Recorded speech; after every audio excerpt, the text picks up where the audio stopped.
Ladies and gentlemen, good morning, afternoon, evening. I don't know when the fuck you're watching this, but welcome to episode 5 of the Juicy Details. 5 times. Hey, there you go. There it is.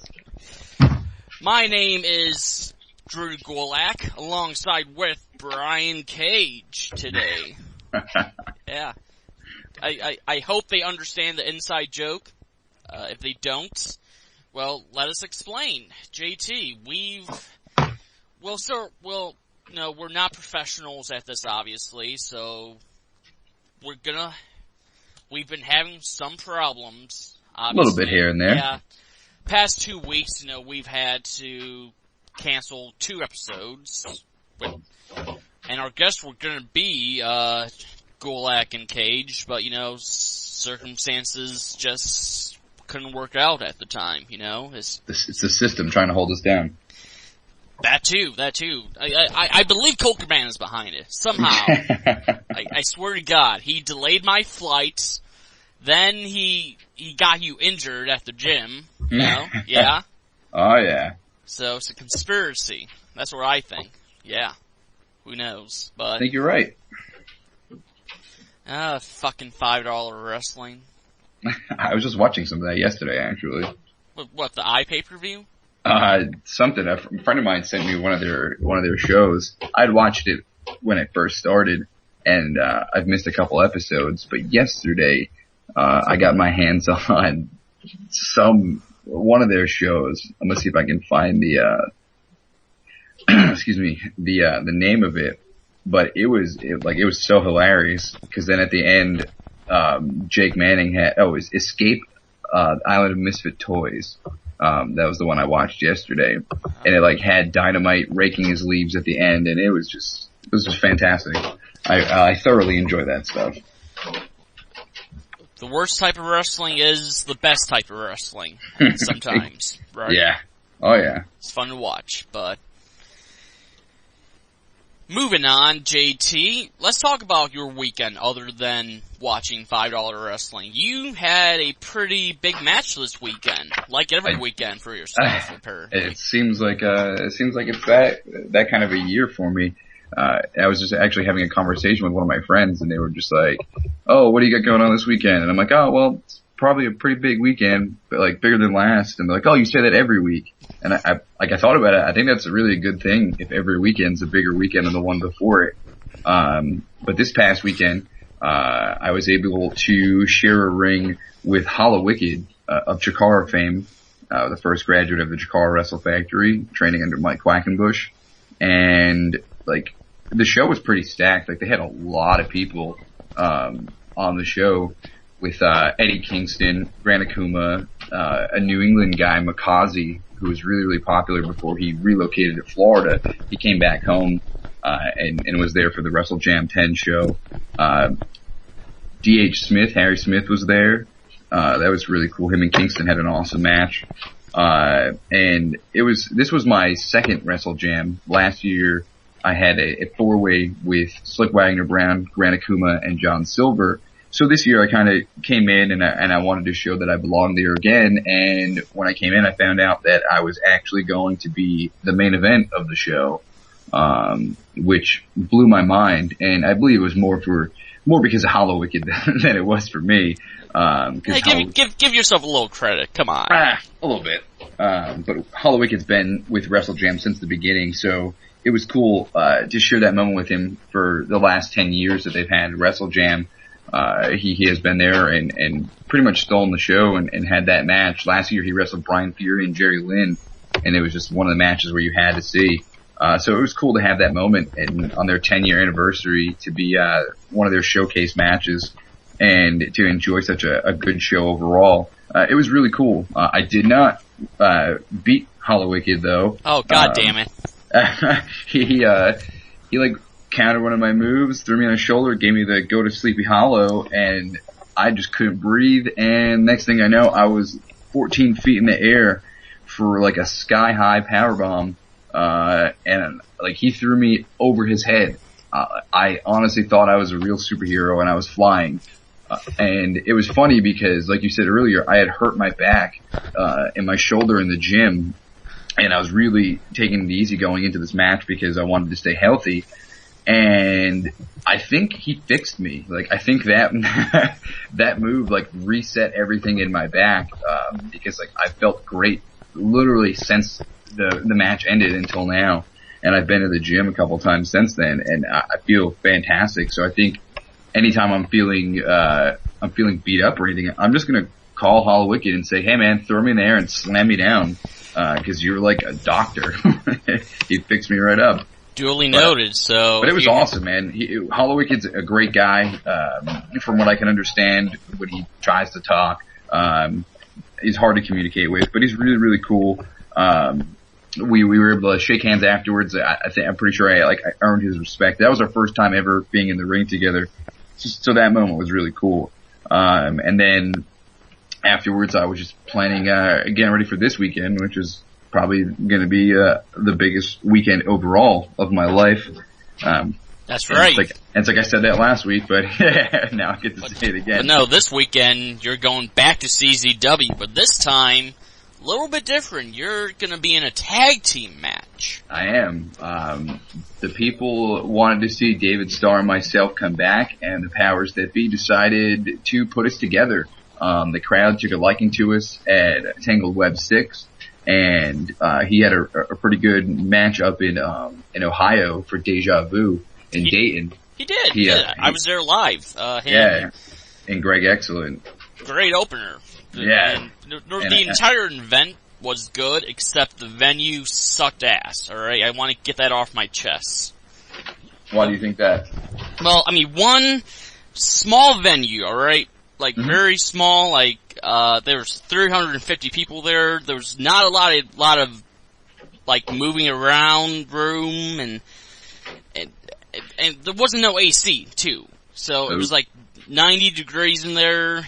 We were all sweating, and like, you know, a couple of the local guys, they were saying, oh, this venue's good for 50 or 60 people, you know, but not for this many people, and yeah, I mean. How many did they have? They had a lot of people there? Oh yeah, it was like, I would say it was a sold out show. Awesome. At least 300. So, and they're gonna be back in Dayton next May. I'm gonna go, but, and it's also funny, the front row seat me and my buddy had, we were right in front of the giant speaker. So, got an earful all night. Yeah, it was tough when, you know, you had the announcer going, you had the music playing, and yeah, I did not like the venue that much, but it didn't take away from the event, you know. I was able to get my hands on it and watch it, and I was very, very happy. I've been doing a lot of research on all the stuff that happens in CZW, just to try to keep fresh and keep my eyes open for what goes on there, seeing as how it looks like I'll be returning. Well, I will be returning this weekend, and hopefully therefore after. But the people kept contacting CZW and wanted to see more of Star and I. And they decided, oh, screw it, we're gonna put these guys as a team, and we're gonna stock, and like, not even, like, put us against, like, another guy, two guys who've never teamed up or something like that. They're putting us right in there with one of the top teams in CZW, in wrestling in general, with, Four Loko, Bandito Jr. and Azriel. Two guys that I've watched since I started. Azriel has really set pace for a lot of the junior heavyweights since he's been wrestling, especially in my area. So it's really cool to be able to get in the ring with them. But, like I said, at Tangled Web 6, Star and I are hungry. We want the spots. We want the attention. We know that we can hang with the best in CZW. So now it's just time to go in there. And now if we were able to do what we did at Tangled Web 6, on opposite sides, I can only imagine what we're going to be able to do together. So I'm really excited, for Down with the Sickness in Voorhees, New Jersey. That it's going to be, something to definitely look forward to. And overall, my weekend is pretty crazy. On Friday night, I get to get in the ring with ACH, who is like world famous now. Last time we ever shared a ring was Chikara's Young Lion Cup last year, and we had right? Yeah, the 4-way with Aaron Epic and Vinny Marcellia. and it came down to us two at the end, and that was really it. Like I haven't actually seen ACH in quite some time, and the powers that be at Beyond Wrestling have been able to set up a little showcase match in Pennsylvania before CZW on Friday night, and then on Sunday I come back home to Providence. I come back home to Providence. I can stop you there. Oh yeah, please. Because this Sunday, in my opinion, is your biggest and most certainly your toughest match of the weekend. Oh, no doubt about that. And speaking of the Sunday, of your match, a little bit of a coincidence, because your opponent is our special guest for the evening, JT. What are the odds of that happening? I know, right? I mean, I didn't do that on purpose, Frankie face. Anyways, I think it's time to bring him on, don't you think so? I agree. I'm very excited about this.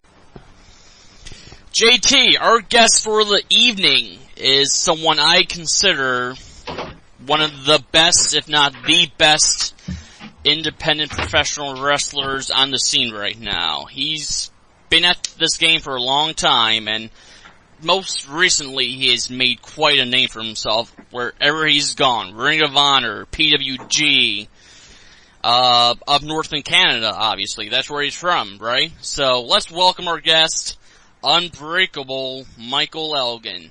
Michael, how you doing? I'm doing good. Thank you for having me. Yeah, you're a second Canadian on this show. So I'm very proud of that. We're a very international type show. We love having international guests. Well, I think I should have been the first Canadian on it, but I guess I'll let that slide this time. Well, yeah, last time we had Josh Alexander on the show. He had nice things to say about you and all the other Canadian professional wrestlers out there. He was a very nice guest, and even now, do you agree with him that the Canadian indie scene is very unnoticed? There's a lot of talent up there that goes completely unnoticed by a ton of promotions. Is that true, do you think? I think it's very true, and I think that's why when people break out, they tend to be talented and people really pay attention to them because they have to work that much harder to get out of Canada.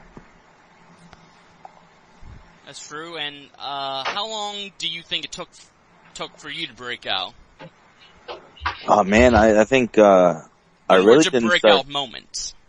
I think I had a few over time, but when people started really recognizing me when I debuted for Ring of Honor in 2010. I shouldn't say debuted, when I started full time with Ring of Honor in 2010. I think that's when people really started to take notice. So, I mean, it was a long go. I started in November of 2003, and my break was in Ring of Honor November of 2010. So, you're looking at 7 years there.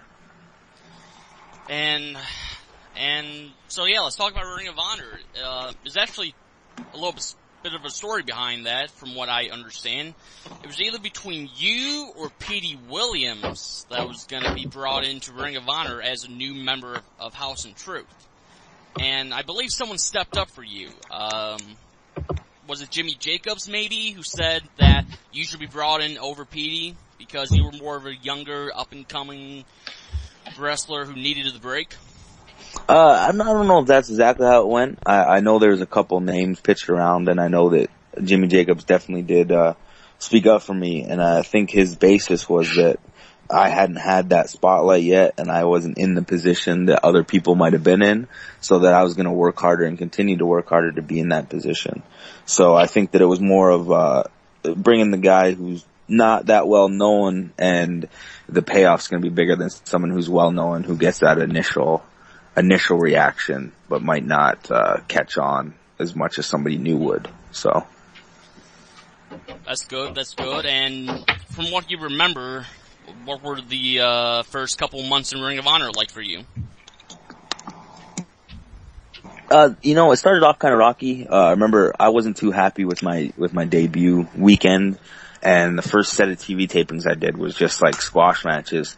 So I knew that I needed to kind of, just get that one moment that would make me break out. And I was lucky that I got put in the ring with Kyle O'Reilly in January of 2012. So that was, 2011, sorry. And so that was kind of my breakout match. You know, I thought we had a really good one on HDNet, pretty much right before they stopped airing Ring of Honor on HDNet. But I think that match kind of opened up some eyes to not only the fans, but the locker room. And I was now a guy that people could have good matches with. It's good to hear. JT, you got any questions right off the bat? Yeah, what has been like your inspiration coming into wrestling? You said you started in 2003. I know everybody who is in wrestling has been inspired by something different, and I'm always curious to hear what everybody has to say. I'd definitely go with, like, the first inspiration I ever had was Hulk Hogan. In Canada, we didn't get much wrestling on TV. Like, especially in Ontario, we basically just got the WWF. So, like most kids around that time, Hulk Hogan was definitely the initial, influence. But as time, went on, I got to watch more wrestling and pay attention to other things. And Shawn Michaels and Davey Boy Smith were probably my first two real North American influences. And then after that, a buddy of mine that I grew up with started tape trading. And I got to watch a lot of Stan Hansen, Dr. Death, Steve Williams, and Kenta Kobashi, and instantly I was hooked on Japanese pro wrestling. So when I got into wrestling, the Japanese style as well as a lot of the top indies, and the top indies at the time that I was watching was Ring of Honor just started. I actually was a big fan of the CZW Best of the Best tournaments. So a lot of the guys in those areas will also influence me, but I definitely go back to, Shawn Michaels, Davey Boy Smith, Stan Hansen, Dr. Death, and Kobashi. Awesome. I just had another question, and I completely drew a blank because I was over here nodding my head agreeing. What's like your favorite style of wrestling, either to use when you're in the ring or just to watch in general, now from like when you started until now being in it for quite some time? To watch, I like a little bit of everything. I like the differences when I get to watch wrestling. If you watch one steady style, you just kind of get bored, and I find myself, I'm watching a show with the same thing over and over again, that I tend to either fast forward or stop the DVD and put something else on. So I definitely like a variety. As for me, wrestling, I think, the power game and a lot of Japanese influence has kind of set the tone for me, and that's what I enjoy doing. But I really respect everything that's done, and even in my matches now, even though those are the heavy influences, I do, try to incorporate other stuff here and there just to kind of let fans know that I'm not just one way or one style, and that they can see a variety of things in me. And that also, I think, helps me, stay relevant. Is if I just wrestle one way forever and don't show anything else to me, that I'm just going to fall flat. So I think the popping up new things here and there is definitely a big difference. Just as a fun question, do you have a favorite Japanese promotion out there right now that you maybe wish to work one of these days? Oh, easily New Japan. I think that New Japan is the best wrestling company in the world right now. And that's not to say anything bad about, Ring of Honor that I work for, or WWE or anywhere else. I just think that New Japan really has it together, and their shows have been showing it, and their angles have been showing it, and their talent have been showing it. And I would absolutely be thrilled to work for them someday. I would love to see you work there. I think you have a perfect style and look that New Japan would love to have, and I can see you having countless great matches with any of the roster members right now. Anyone on the roster that you wish to work one of these days? If you had to name one? Yeah, you know what? It's hard to name one, but definitely I would love to wrestle Prince Devitt again. Also, Tanahashi, Okada. There's just I'd have to go through almost the entire roster. There's just it's a great product, and I feel that I could really have some good matches with a lot of the people over there. Let's put you in a gauntlet match against the entire roster. I'm down for it. You could do it too. You could probably win it, I think. Going back a little bit earlier to your career, you used to work for IWA Mid-South back in 2006, I believe, 2007, and that was during a time where IWA Mid-South was not having the best financial... They were having financial problems, obviously, back then. And, you know, there were a lot of rumors that a lot of guys weren't getting paid enough in advance. So, do you remember having any problems there yourself with Ian Braun, or do you remember any of the guys around you, maybe some friends during the time that had problems who worked for the promotion? You know, I personally never had any issues. I mean, I wasn't getting paid the most, but I never had any issues with Ian with pay. Everything that we agreed upon, he always paid me, and you know, he gave me a lot of opportunities. I mean, I know, you know, at some of the shows I was at, there was a couple of people that said they got checks or whatever, and the checks didn't clear. But as for me, I had no issues with Ian, and I had no issues with my pay or anything like that. And I think that Ian really helped mold me those years. You know, he gave me a lot of opportunities that I wouldn't have got anywhere else. So, as much as, you know, Ian has a bad rap, I have to say that I'm very fortunate that I got to work for him, and I hope everything now that's going on with him clears up and he's healthy again. Yes, very unfortunate to hear that the TPI this weekend had to be canceled due to Ian.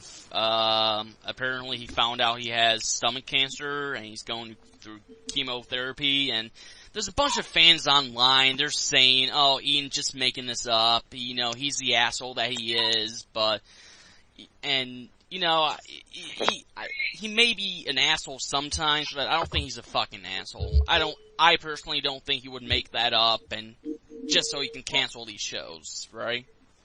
Yeah, no, I don't think that he would either. But, you know, it's very unfortunate. And I know that the last two shows he ran, there was no complaints from any of the guys for pay or anything like that. So he was definitely trying to, you know, rebuild his name and rebuild the product. So hopefully he gets better soon. Yeah, definitely hoping for the best for Ian and his family. Now, going back to Ring of Honor, it was that Supercard of Honor, I believe it was, WrestleMania 28 weekend. You had your breakout match with Davey Richards on the Internet pay-per-view down in Florida. Do you remember going into that match and thinking that you were going to put on this 5-star classic, and do you remember the outcome afterwards? You know, like going into the match, I knew it was a big opportunity for me, and I knew that it was that match that it was kind of, it was that big moment that I had to show the world that I wasn't just another wrestler, that I could have a main event match, I could be in the top spot, and people could really gravitate towards me, and I could be in the spotlight. So going into that, I put a lot of pressure on myself because I knew everything that could come out of it. And I remember actually saying to a good friend of mine when we were riding along together that if somebody booked me and Davey Richards, that it'd be the best wrestling match that anybody would ever see. And I was going into it with that mindset. You know, I wanted it to be the best wrestling match of that weekend since it was such a big weekend, and I wanted everybody to be talking about it. And going through the match and hearing the crowd and stuff, I don't think I realized exactly how much, you know, how good it was and just how the outcome was going to be. But after, with the standing ovation and all the talk about it, I was really happy with it, and definitely all the hard work going into that night paid off. Most definitely, and after that, you and Davey had countless other matches and other promotions like PWG, AAW, and it seems like those matches just keep getting, I wouldn't say better, maybe, but they were, I would say, just as good, most certainly. And so do you think you and Davey have some good chemistry in the ring? Yeah, you know, you always hear about people saying about that chemistry that they have with another person, and it's like nothing else, and everything just clicks. And I definitely feel that me and Davey have that together. And I would also agree that the other matches were just as good. Some might be even better, but I think that the first was the best just because of the crowd, and nobody expected to be that good. after that, it was always looking back at that match and saying, can they do it again? And I was at a different position in the other matches than I was going to that first match. So I definitely think we have that chemistry, and he's always a pleasure to be in the ring with. And anytime that I see a card announces me against Davey, I know that I'm looking forward to the match and trying to, outdo ourselves. Same here. JT, back to you. Any questions? Aside from Richards, who would you say is your favorite opponent that you shared the ring with, whether it be one time or numerous times? I would definitely say Kevin Steen, Eddie Edwards, and Josh Alexander. That's right. You and Josh had an amazing match back at AIW's Absolution Night pay-per-view. Went 30 minutes, and looks like you two are going to have another match in the next couple months, right? In November? I look forward to that. Yeah, I look forward to it too. For many years, me and Josh was the match that everybody put on their card in Ontario, and I'm glad now that we get to do it on a bigger scale. It's great to hear. So speaking of AIW, you've been working with them for over a year. They're my home promotion. What do you think of AIW so far? I mean, it's been great there. John Thorne and Chandler Biggins definitely have something special there, and they've treated me very well, and I think that they have a great show that more people should be buying the DVDs and going to live events and checking it all out. They just have a great product that I'm glad that I can be a part of, and they booked some dream matches for the first time with me. Me and Gargano, and they put on me and Josh, which the U.S., wrestling fans didn't really get to see before. And I'm glad we got to do it, and they put me in with a lot of guys that I wouldn't have the chance to work with anywhere else. And, I have a great time wrestling for AIW, and I'm glad to be part of the roster, and I'm glad to see them keep growing.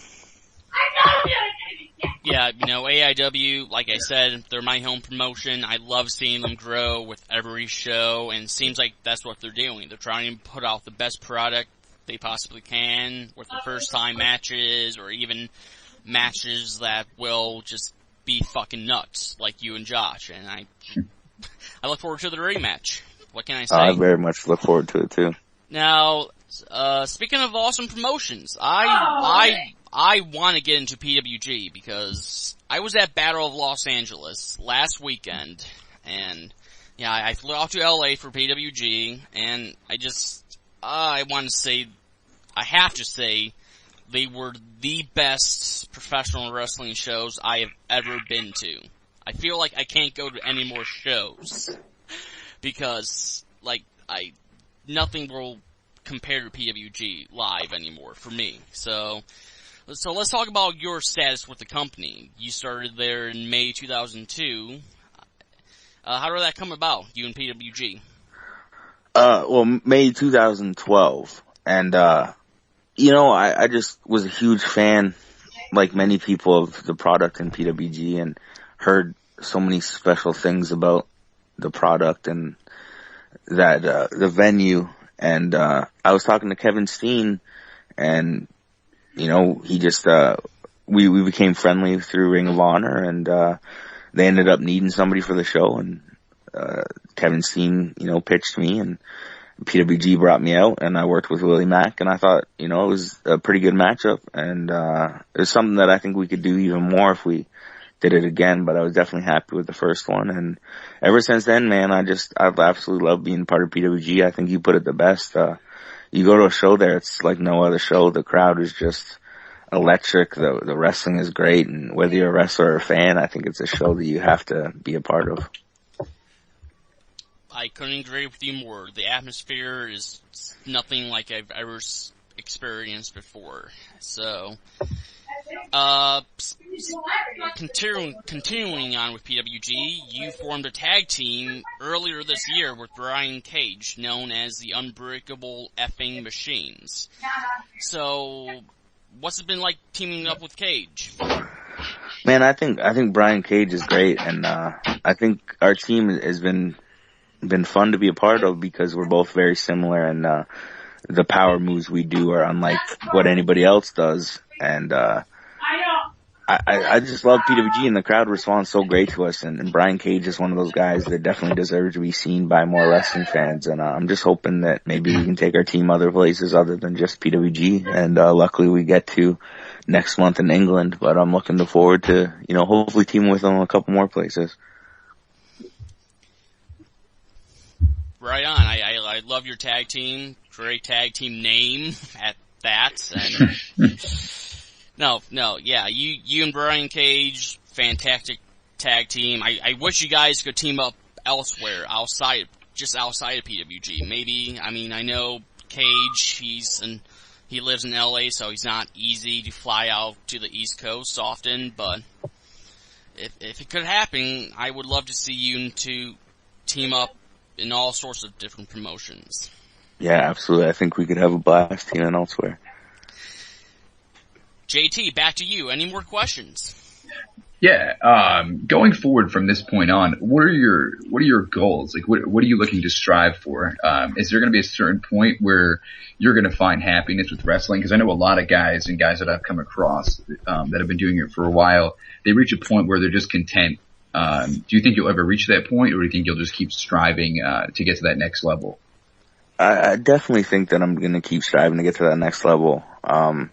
Maybe it's selfishness or whatever, but I don't ever find myself content in wrestling. I always want more. The final goal definitely is WWE, but that's something that I see, really far in the future. There's other things I want to accomplish. One being Ring of Honor World Champion, and two, competing in Japan. So, those are things I want to do in my career definitely before I go anywhere else. And, I never find myself content because I'm always trying to be better at what I do, and I'm always trying to, get other avenues of wrestling and seeing new places and, going to new promotions. So, being content definitely is something that I don't see happening anytime soon. Yeah, I'm the same way with the aspect of wanting to do a lot of things before, if the opportunity came to go to the WWE. And when I speak to the wrestlers about that, some of them think that it's a crazy aspect. So I'm glad to finally hear that somebody else has that, because I also my big dream is to go to Japan and perform on a regular basis there, as opposed to being here in the States as much. And when I tell people that, they're just like, oh, well, that's a stupid idea. Why would you want to go to Japan? But I feel as if wrestling in Japan is respected more, and wrestling is worth more in Japan than it is here in the States. Overall, there's certain places here in the States where wrestling, like Ring of Honor, PWG, and such like that, where wrestling is top. But I feel like in Japan, everything is appreciated. Is that something similar to what you think, or am I off? No, I absolutely agree with that. The fans still look at it as a sport, and the wrestlers are great athletes. And as I said before, New Japan, I think, is the best promotion in the world right now. So, trying to get to somewhere like that is definitely, a huge goal and a huge accomplishment for people. So, I think that it's normal for people who really take wrestling seriously that want to go to Japan. Now, I'm gonna come off of wrestling and ask something. I asked Josh this too when we had him on. What's your training regimen like? When we were talking to Josh, we got into diets and workouts, stuff like that, because I've hit the stage where I've completely transformed my body from being an out of shape, pudgy kid to a really skinny kid, and I lost all the weight, and now I'm building back up. And like, as everybody has seen who has watched you wrestle and everything, your strength is practically unmatched, aside from maybe a Brian Cage. What's your diet like, and like your workout routines and stuff like that? For diet, I eat clean, but I try to intake a lot of calories. It's basic, like, eat my 8 meals a day, and I'm doing cardio every morning, and then I'll have a shake and a piece of fruit, and then I'll have my regular breakfast, and I'll try to get 2 more meals in before my workout. Have my post-workout shake, my post-workout meal, and then try to get 2 more meals in before bed. And as for training, I still kind of train like a bodybuilder, and add a little bit of powerlifting into it. Other than that, like, that's really all I do is, body part each day of the week, and just really lift as heavy as I can. I mean, I try to max out every day and every week, so I just try to keep my strength up because, as you said, my wrestling revolves around power spots, so that's important, and my strength is always on par.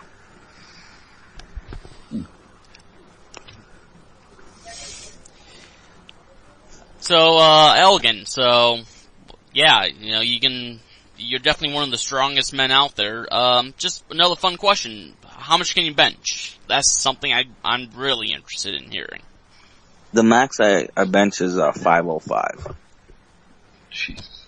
Oh my God. You know what? I'm not surprised. I am not shocked by that at all, because your nickname is Unbreakable, and you just look like a jacked up, tough ass guy.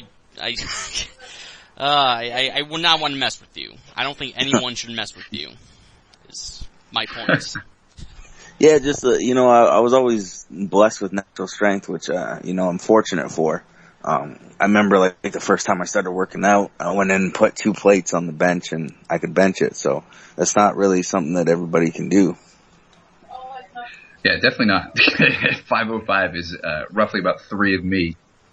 Damn. All right, another little bit of a fun question. Elgin, you travel a lot, obviously, out of the country, all over the United States. Do you prefer flying or being on the road in a car? It really depends. Like, I'm not a big fan of super long drives anymore, but the advantage of driving places is you get to pack your food and be more conscious and you're not spending as much money. So it's always good to drive places because you can get all your meals in and make sure that, you're not spending a bunch of money on food. So that's always a plus, but those long hours of driving, it just gets to you after some time. I mean, I've driven, upwards of 24 hours for shows, so that's kind of old news. So I like flying for the simple fact that I don't have to drive for that long, but the driving aspect is definitely great, so I can pack all my food. And being a Canadian, obviously, you have to have a work visa and working in the United States, and you have to cross the border sometimes. So, have you ever had any problems crossing the border? Any problems with Border Patrol? Definitely when I first started, before I had a work visa, I was always had a little bit of issues crossing, but as you pointed out earlier, Canada's kind of an untapped wrestling world. So you have to travel to get known. So I had to travel even though I didn't have a work visa just to get work and get noticed. Do you have any funny stories from maybe any stories? A little bit of a funny story. Yeah, this wasn't actually for a show, but we were going to train at Harley Races when he had the camps that Noah takes part in WWE. And we were driving, and my buddy was in the back, Mike Rollins, and he was eating pistachios. And he asked if he could just put the shells up against the door of the van so that when we stopped, he could just kind of shit can them out of the van. And we forgot to stop, so when we pulled up, the girl was drilling us and asked to open up the back door. And as he opened up the back door, all the shells just fell out right at the front thing, and then she kind of looked at us all weird and then was asking where we were going. We were staying there, and he said, we're going to Harley Races and Bret Hart's going to help training there. And she looked at him and goes, what, you don't know who Bret Hart is? You don't know the Pink and Black Attack? And then she just started giving him a hard time. And when we drove off, we drove over the shell, so it just started crunching and she started yelling at us, but luckily we got through. Oh, who doesn't know who Bret Hart is? Come on. Alright, and Michael, this Sunday, you're wrestling in Providence, Rhode Island, and I'm not sure if you know this, but your opponent is the other half of the Juicy Details, JT Dunn. So, what are you looking forward to in the match? From what you know of JT, what you know of the promotion Beyond Wrestling, any thoughts going into it? Yeah, I mean, I've heard great things about the last couple Beyond shows, and I've also heard good things about JT Dunn, and I always look forward to wrestling new people. It's something that I always look forward to because new opponents means fresh ideas for matchups, and especially when somebody has a little bit of buzz about them, it's good to get in the ring with them, and it puts more eyes on both people, I think. When somebody has a little bit of buzz and they're in the ring with someone who has that buzz already and is at a higher level, and it also puts eyes on that guy because, the person coming up is trying to break out, so more people are paying attention to see, is the person with a little bit of buzz who's ready to break out worth that shot, and I think we'll find out this Sunday. JT, about yourself, any thoughts going into the match? Like you said, going into it, I've gained a little bit of buzz building up. Obviously working with like Taylor, Gargano, Sanjay, and so on. But this one is one that I'm really looking forward to. I was actually messing around on the road this past weekend talking with some of the guys that I bumped into and guys who have worked with Elgin before. And I'm just, like, I always like to try to get as much information on somebody as I can, because watching film, it can only get you so far. I wanted people who have experienced it. And, I was like, oh, well, how do you like train to compete with a guy like Elgin? And I pretty much got the same response that there really is no way to train, for Elgin, because it's something different every time and he's going to put a hurting on you. So I decided that I think the best way to train for Elgin is to run in traffic and just let cars hit me. And if I get back up, then I think I'll be ready for Sunday. But I'm excited. I think Beyond Wrestling is something that's super dynamic, to independent wrestling right now. And carrying off from American Rana last show with Gargano, I think that, here in Providence, we can do something absolutely amazing, and Elgin is definitely, I can speak directly to you because you're here. You're somebody I've wanted to work with for a very long time, and I'm thoroughly excited, and I think that we can definitely have an awesome time in the ring together. But spirit of competition kicks in, so, I just want you at your best, man. That's pretty much it. Just bring everything. Well, I look forward to it as well, and I promise you that, no matter how I feel and no matter how banged up and bruised I am, that every time I step in the ring, I'm bringing my best, so I look forward to it. Awesome. As a fan, I look forward to the match too. I think it's going to be something special. I think it could be the main event of the show. I think you two can go at it for 30 minutes, and who knows, maybe a 5-star classic could come out of it. Well, I definitely look forward to it, and I promise to give the best match that I'm capable of giving. Alright, Mike, so, to end the show, do you have anything you want to plug? Twitter, Facebook, websites, the floor is yours. A big one, just keep supporting indie wrestling, no matter what promotion it is. If it's one I've never heard of, or one you're new to, one that's in your backyard, wherever. And I don't mean backyard wrestling, but you know what I'm saying with the indie wrestling. If it's right around the corner, just keep supporting it. Keep coming out and buying your ticket and see some great wrestling. And we all appreciate it. And without fans, we're nothing.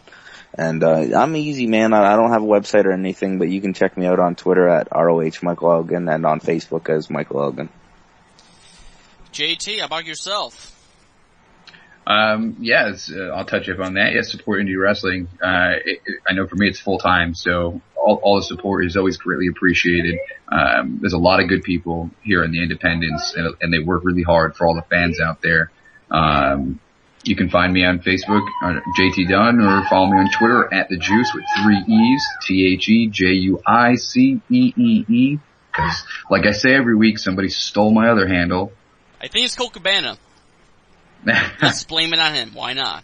I'm going to see him 2 weeks from now, so I'm going to ask him. And then you can follow myself on Twitter, obviously, at JuicyPatLucy. And then you can follow the show on Twitter at The Juicy Details. Juicy with an I at the end instead of a Y. God damn you, Colt Cabana. We're going to get you. I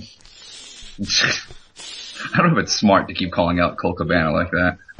I'm going to call him out every week for the rest of my life. Oh my Something's going to happen. Yeah, he's going to shut us down.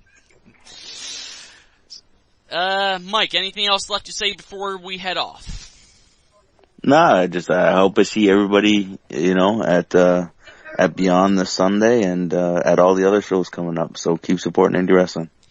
That's a good way to end it. So, for Michael Elgin, for the Juice JT Dunn, I am Juicy Pat Lucy. Thank you for listening to our show, The Juicy Details. We'll see you next week.